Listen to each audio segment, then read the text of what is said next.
श्री प्रताप सिंह बाजवा जी पंजाबी में बोलेंगे। Thank you chairman साहब।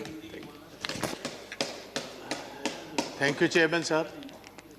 अज मैं विशेष तौर समुचे जगत दे विच जिहड़े साडे पंजाबी वीर पंजाबी दे विच एक अपने नुमाइंदे की गल सुनना चाहते हैं, उन्हां नूं संदेश हिंदुस्तान की पार्लीमेंट तो पंजाबी विच देना चाहना। चेयरमैन साहब, जदों 20 सितंबर नूं इसे ही हाउस दे विच एक कानून नूं पास करन दी जिहड़े एग्रीकल्चर दे साडे बिल है ने उन्हां नूं पास करन दे इत्थे बहस चल रही सी। मैनूं माण है मेरी पार्टी इंडियन नैशनल कांग्रेस ने मैनूं मौका दिता एज ए लीड स्पीकर गल करन दा। मैं उस टाइम भी ये गल दा जिक्र कीता सी कि जिहड़े बिल ने ये किसानां दे डेथ दे वारंट्स ने ते कोई भी जिहड़ा हिंदुस्तान च रहन वाला मेरा वीर है वो किसानां दे डेथ वारंटां ते दस्तखत नहीं करेगा। तुसी वेखो, तुसी उदों गल नहीं मन्नी, साडा हक सी, सारी ओपोजिशन मंगदी सी कि बुनियादी हक जिहड़ा कॉन्स्टिट्यूशन ने दिता सानू डिवीजन दा इत्थे वोटिंग कराई जाए। तुहाडी उस टाइम भी जिहड़ी सरकार दी मंशा सी वो सही नहीं सी। तुसी धोखे दे नाल, तुसी धोखाधड़ी दे नाल जल्दी दे विच कानून बनाना चाहते सी, क्योंकि कुछ जिहड़े अमीर आदमी सी, वड्डे कॉरपोरेट हाउसेस सी, उन्होंने तुसी बेनिफिट देना चाहते सी। तुसी काले सी। कोरोना दे विच मैनूं हैरानी है, सारी दुनिया जूझ रही है कोरोना दे नाल, साडा देश जूझ रहा कोरोना नाल। 2 वक्त की रोटी गरीब लोगों को नहीं मिल रही। साडी माइग्रेंट लेबर बेचारी पैदल साइकिलों ते बिहार, उत्तराखंड, यूपी वाल जा रही है। गवर्नमेंट को कोई प्रबंध नहीं उन्होंने वापस कर लेंदा। उस टाइम एक चोर दरवाजे के जरिए, बैकडोर के जरिए ऑर्डिनेंसां दे रूप दे विच ये लैके आए। ये मैनूं पहले दसे सरकार ये ऑर्डिनेंसेस लियाउण दी लोड़ की सी। जे असीं 71 साल 72 साल इन्हां कानूनां दी इंतजार कर सकते सी ते 6 महीने होर क्यों नहीं सी कीती जा सकदी। इसे गल कारण अज मोदी साहब तुहाडी सरकार ते पंजाब दे, हरियाणे दे, वैस्टर्न यूपी दे, राजस्थान ते बाहर दे किसानां दा फेथ नहीं है, यकीन नहीं है। उन्होंने पता है चंद पूंजीपतियां दे बेनिफिट वास्ते कानून लेके आए ने, ये किसानां दे बेनिफिट वास्ते, किसानां दे हक दे कानून नहीं ने। एक होर मैं तुहानूं दसदा, मैं इस हाउस दे विच किसी पोलीटिकल पार्टी दे आज जिन्ने किसान यूनियंस बैठियां किसी लीडर दे कहण ते लोक नहीं आए। ये जन अंदोलन है। हर घर दे विच अपने आप लोकां ने अपने ट्रैक्टरों विच डीजल पाया। हर पंजाब दे किसान ने फी एकड़ 500 रुपया इकट्ठा करके ये सारे किसान यूनियन के लीडर्स नूं दिता। मैनूं अफसोस है इस हाउस च कहना पैंदा, मनोज जी 1971 दे विच बांग्लादेश की लड़ाई दे विच असीं 93,000 पाकिस्तानियां नूं एज वॉर प्रिजनर्स लिया सी। 2 साल असीं उन्हां नूं रोटी भी दित्ती, पानी भी दिता, बैडिंग भी दित्ती, लॉजिंग भी दित्ती। अज असीं अपने किसान वीरां नूं बिजली कट दी, अज असीं इंटरनेट कट दिता, असीं अज उन्हां तों पानी कट दिता, असीं उत्थे तवारा बार्ब्ड वायर्स ऐ लगा दित्तियां जिस तरह 1960 दे विच बर्लिन वॉर बनाई जा रही है, एक वॉर प्रिजन बनाया जा रहा। अफसोस ना कहना पैंदा है, दुनिया की सारे वड्डी डेमोक्रेसी है। ये चीज़ां अफगानिस्तान विच वेखियां सी, ये चीज़ां इराक दे विच सदाम हुसैन दे वेले वेखियां सी, ये लिबिया दे विच कर्नल गद्दाफी वेले वेखियां सी, ये युगांडा दे विच इदी मीन वेले वेखियां सी, ये महात्मा गांधी दे देश च कदी किसी ने सपने विच भी नहीं वेखियां जो साडे किसान वीरां नाल हो रहा। साडियां मातावां, साडियां भैणां, साडे बच्चियां समेत अज दिल्ली दे बार्डरां ते बैठियां ने। तुसीं उत्थे ਉਹ रूप दिता जिस तरह कॉन्सनट्रेशन कैंप्स नूं देना हुंदा। कल 12 पार्टियां दे लीडर गाजीपुर गए, पुलिस ने अंदर नहीं जान देते। किस किस्म दी democracy Hindustan. Parliament session in operation होए, तुसीं पार्लीमेंट लीडर्स नूं उत्थे जाण दी इजाजत ना दो, इहनूं असीं डेमोक्रेसी कहने। तुसीं कहंदे हो साडे ते विश्वास करो। मैं तुहानूं एक सवाल पूछना चाहना चेयरमैन साहब, तुहाडे जरिए सरकार नूं, तुहाडे एग्रीकल्चर मंत्री जी ने गल कही है 1.5 साल वास्ते असीं एक कानून राखवे रख देने, इन अबाइस च रख देने। मैनूं इस गल दा फर्क दसो वापस लैन दे विच ते राखवे रखने च फर्क की है? मैं टेक्निकली ये बात पूछता हूं, अगर आप ये कानून को इन एम्बेंस रखते हो, उसका मतलब 1.5 साल के लिए ये कानून वापस हो गए। अगर ये वापस हो गए तो भैया क्या आप अकेला बूझ का सवाल बनाए बैठे हो कि किसान माफी मांगेगा तो तब हम मानेंगे? आप ये बात कहने को तैयार हो हम अपने इन कानून में तरमीम करने को तैयार है? ऐसी तरमीम करने को तैयार होता मतलब है कानूना विच वड्डी कमी है। आपने खुद कबूल किया इसमें बहुत सारी कमी है। अगर कमी है तो वापस क्यों नहीं लेते?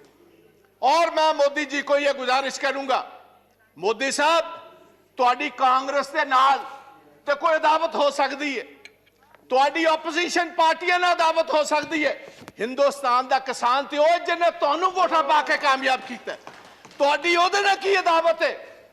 प्रधानमंत्री जी अज मौका है, दूजी बार तुसी प्रधानमंत्री बने हो, अज मौका स्टेट्समैन बनने का, स्टेट्समैन अज तुहाडे कोल मौका एक बार फिर सरदार पटेल वाली जगह लैन दा। वो भी गुजरात का एक पुत्र सी जिन्हों लोग वल्लभ भाई पटेल नूं सरदार के टाइटल नाल जानदे। अज तुहाडे कोल मौका है, आओ चलो, मैं तुहाडे नाल चलना, चलो सिंघू बॉर्डर। किसान जे तुहाडे नारे ना मारनगे को मैं तुहाडे बेनिफिट वास्ते लेके आया सी, जे तुसी नहीं कबूल दे, अगर आप समझते हो ये आपके हक के नहीं है, भाई मैं वापस लेता हूं। इसमें आपका बड़ापन होगा। दरिया दिली जो लीडर होता है वो उसका सीना भी उतना बड़ा होना चाहिए, दरिया दिल होना चाहिए उसको, दरिया दिली दिखाइए। आज आपको स्टेट्समैन बनने की जरूरत है, प्रधानमंत्री तो आप सेकंड टाइम बन गए। आज सारा देश इंतजार करता है कि मोदी साहब कब आएंगे। वो तोमर साहब की बात पर यकीन नहीं करते। क्यों नहीं करते? क्योंकि जिस ढंग से आप ये कानून लेकर आए हो, जिस ढंग से आपने इस पार्लियामेंट को, जो हिंदुस्तान की सबसे, मैं समझता हूं एक सबसे बड़ा फेथ है जिस हाउस पर, वहां हमारा जमहूरी हक नहीं दिया, आपने तो डिवीजन नहीं कराई। उसका मतलब था आपको जल्दी कौन सी बात की? आप मैं अपने पंजाब स्टेट की गल करना जहां साहब, स्टैट्यूटरी बॉडी है तुहाडी जीएसटी, पिछले 10 महीनों का 8000 करोड़ रुपया पंजाब का इन्होंने नहीं दिता। तुहाडा फेथ असीं किस तरह करिए, तुहाडा यकीन असीं किस तरह करिए? रूरल डेवलपमेंट फंड पंजाब का आरडीएफ जो बुनियादी, क्योंकि जो फसल पंजाब की एजेंसी खरीदती है फूड कॉर्पोरेशन ऑफ इंडिया, हम क्योंकि अपने किसान को टैक्स नहीं करते, असीं अपने किसान को टैक्स नहीं करते, ये लेवी जिहड़ी है स्टैट्यूटरी है गवर्नमेंट को देनी पाती है, साडा 3% तो घटा के 1% कर दिता। तुसीं कहंदे हो पंजाब दे लोग तुहाडे ते फेथ कर, किस तरह फेथ कर? तुसीं दुश्मनां वाला काम साडे नाल कर रहे हो। मैं एक होर कहना चाहना इस हाउस दे विच, ये नवी हिस्टरी नहीं, गुलाम नबी आजाद साहब ने बहुत खूबसूरत ढंग नाल दस्सिया सी अंग्रेज़ां दे खिलाफ, ब्रिटिश गवर्नमेंट के खिलाफ। देवगौड़ा जी 6-7 बड़ी मूवमेंट हुई एग्रीकल्चर, जिसको लीड महात्मा गांधी वल्लभ भाई पटेल साहब करते रहे, और सभी जगह पर ब्रिटिश को अपना पैर पीछे खींचना पड़ा और जिम्मेदारों की बात माननी पड़ी। तो ये मैं गुजारिश करता हूं, पगड़ी संभाल जट्टा। आज से 100 साल पहले शहीद आजम भगत सिंह के ताया और उनके पिता ने यह आंदोलन शुरू किया था, और हमारे दीपेंद्र सिंह हुड्डा जो बैठे हैं, इनके ग्रेट ग्रैंडफादर, वो भी इस मूवमेंट में साथ है, चौधरी माथुराम जी। उस मूवमेंट में भी 3 कानून ही आए थे, जैसे अब 3 लेकर आए। 9 महीने मूवमेंट चली और अंग्रेजों को भी अपने घुटने टेकने पड़े, गोडे टेकने पे। मैं इस पवित्र सदन दे विचों कहना चाहना, यही जिक्र सा सुखदेव सिंह ढींडसा ने किया। लाल किले दे उत्ते जो कुछ होया 26 जनवरी नूं, सानू बड़ा अफसोस, सानू बड़ा दुख है। As a Punjabi, as a Sikh, I condemn that whole incident what happened. सानू तुसी नैशनैलिटी ना सिखाओ। नेशनलिज्म साडा हर एक बच्चा हर महीने नेशनल फ्लैग में लिपट कर हर महीने पंजाब और हरियाणा का आता है। आप हमें नेशनलिज्म सिखाएंगे भाई? आप उनको खालिस्तानी कह रहे हो जो लाल किले की, क्योंकि बहुत सारे लोग हिस्ट्री नहीं जानते। हमारे 9वें गुरु तेग बहादुर महाराज, गुरु तेग बहादुर जी ने किसके लिए शहादत दी थी? उन्होंने शहादत दी कश्मीरी ब्राह्मण्स के लिए। कश्मीरी ब्राह्मण पंजाब में गुरु तेग बहादुर जी के पास आए कि औरंगजेब हर रोज जनायु उतारता है, तलवार के ताकत के साथ वो हमें कन्वर्ट करता है, हमारे धर्म को तब्दील करता है। आप इन पिटीशन हमारे साथ चाहिए। जैसे कोई वकील लेकर जाता है, वो इन पिटीशन लेकर औरंगजेब के पास आए और औरंगजेब ने इसी लाल किले से, जिसका आप जिक्र करते हो, इसी लाल किले से ये कहा जो पिटीशन लेकर आए इसका सिर कलम कर दिया जाए।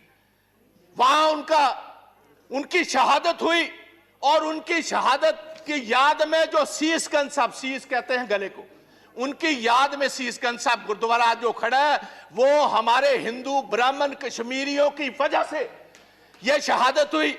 और आप हमें खालिस्तानी कहते हो। मेरे अपने पिता जो फॉर्मर मिनिस्टर थे, 5 लोगों के साथ पंजाब में 1987 में उनकी शहादत हुई। मेरे अपने बड़े भाई जो ब्रिगेडियर हैं इंडियन आर्मी के, retired, he was the one who was commanding the 192 mountain brigade, जिसने देश के लिए ये टाइगर हिल जीती। He was commanding 192 mountain brigade. आप हमें खालिस्तानी कहते हैं, आप हमें कहते हो एंटी नेशनलिस्ट हैं ये लोग। और मैं ये चाहूंगा on the floor of the house, I demand कि इधर एक सुप्रीम कोर्ट का सिटिंग जज टाइम बाउंड एक इंक्वायरी करे 2 महीने में, ये बताए वो कौन सी ताकतें हैं जिन्होंने, क्योंकि ये जितनी किसान जथेबंदियां हैं इनको टाइम दिया गया था 10 बजे सभी स्टार्ट होंगी दिल्ली के इर्द गिर्द जलूस जो एक पुलिस के साथ, और 8 बजे कुछ शरारती एलिमेंट्स को यह इशारा कर दिया गया कि जो आपको दिया हुआ रूट है उस पर चलने की जरूरत नहीं, आप तोड़ो इस रूट को, बैरिकेडिंग तोड़ो, सीधी आईटीओ पर पहुंचो। आईटीओ से लाल किला तो बहुत सारों ने देखा ही नहीं था। और एक ये भी बात मैं हाउस में बताना चाहता हूं, ओ भैया, ये लाल किले जिसकी आप बात करते हो, ये जिस आपको पता मुगल राज में ये स्थापित हुआ है, और 300 साल पहले जो गुरु तेग बहादुर जी की कुर्बानी है, उसके बाद गुरु गोविंद सिंह महाराज, उनके 2 बड़े साहबजादे शहीद हुए। छोटे 2 साहबजादों को जिंदा दीवारों में चिन दिया गया। अगर गुरु गोविंद ना होते इस देश की एक शक्ल ही और होती।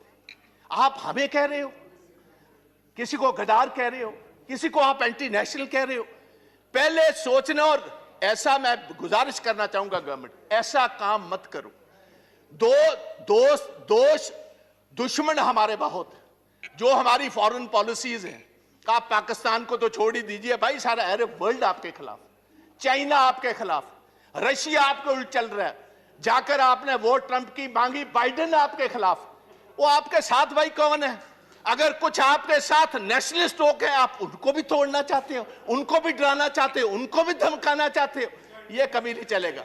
और पंजाबी और सिख विशेष तौर प्यार से तो बात आपकी मान सकते, डर से, डरावे से, बंदूक से, तोप से ये डरने वाली कौमें नहीं। इन्होंने तो सारी हिस्ट्री ही शहादत की है। तो मेरी गुजारिश है, ये ब्लैक लॉज वापस लीजिए, ये काले कानून वापस लीजिए। प्रधानमंत्री जी, आप कहते हो मैं एक कॉल अवे हूं। भाई, किसी के पास आपका नंबर है? किसके पास आपका नंबर है? आप क्यों नहीं इन किसान जथेबंदियों को, ये मेंबर्स ऑफ पार्लियामेंट, इनको साथ लेकर चलिए, हम चलते हैं आपके साथ।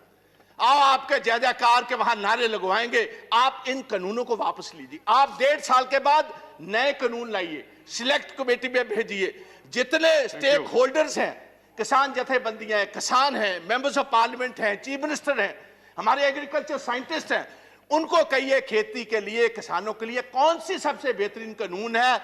कॉर्पोरेट्स के लिए नहीं, कॉर्पोरेट्स को हम बेनिफिट नहीं देंगे। हम किसानों के बेनिफिट के लिए कानून लाओ, हम आगे होकर आपकी मदद करेंगे। आओ एक नई इतिहास की सृजना करें। मैं इतना ही कहता हुआ लास्ट में थैंक यू धन्यवाद। प्लीज बाजवा जी, एक बस मैंने किसानों के लिए, पंजाब के किसानों के लिए एक छोटी सी कविता लिखी है, वो पढ़कर इजाजत ले लूंगा। कहते ने चीर देंदे ने पहाड़, हुंदा जिन्हां नूं जनून, रह के मंजिलां तो दूर किथे मिलदा है सकून। हारदे नहीं हुंदे मर्द दलेर, बस हौसला बना के तुसी किसान वीरो रखियो। असी जितांगे जरूर, जंग जारी रखियो। असी जितांगे जरूर, जंग जारी रखियो। जय हिंद, जय Right. जवान जय किसान ते वाहेगुरु जी का धन्यवाद खालसा वाहेगुरु जी की प्रताप सिंह बाजवा जी ਤੁਸੀਂ ਆਪਣੀ ਭਾਸ਼ਾ ਵਿੱਚ ਬੋਲਿਆ ਧੰਨਵਾਦ your language our language Sri Rakesh Sinha ji 15 minutes